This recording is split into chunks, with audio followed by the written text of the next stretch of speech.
हमारे गांव की एक पुरानी हवेली की है, जिसे लोग भूतिया हवेली कहते थे। हवेली गांव के बाहर एक सुनसान जगह पर स्थित थी।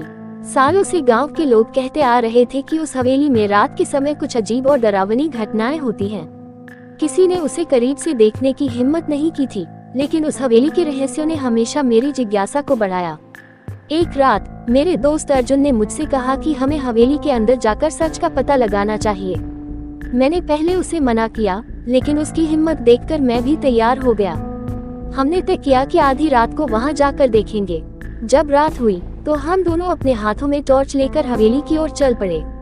हवेली के पास पहुंचते ही ठंडी हवा के झोंके ने हमें घेर लिया और दूर से ही उसकी पुरानी खंडहर हो चुकी दीवारें हमें किसी भयानक घटना का संकेत दे रही थी।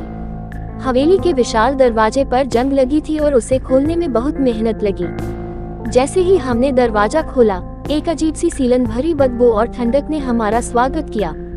अंदर घुप अंधेरा था, सिर्फ हमारी टॉर्च की हल्की रोशनी ही कुछ दिखाई दे रही थी।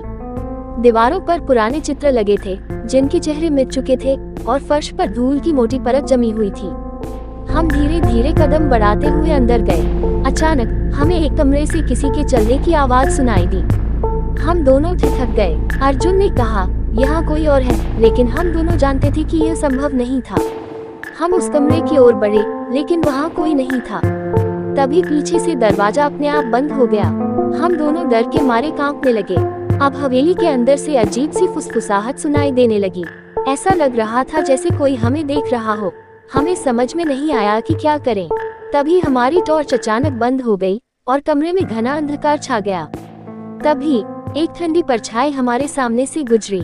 वह परछाई इंसान जैसी दिख रही थी, लेकिन उसका चेहरा बिल्कुल साफ नहीं था।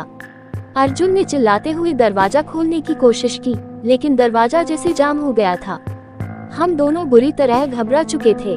अचानक एक जोरदार चीख हवेली में गूंज उठी। वह चीख इतनी भयानक थी कि हमारी रीढ़ की हड्डी तक सिहर उठी। किसी तरह अर्जुन ने खिड़की तोड़ी और हम दोनों वहां से कूदकर भागे। जब तक हम गांव वापस पहुंचे, हमारी सांसें फूल चुकी थी और दिल तेजी से धड़क रहा था। उस रात के बाद हमने हवेली की ओर कभी रुख नहीं किया।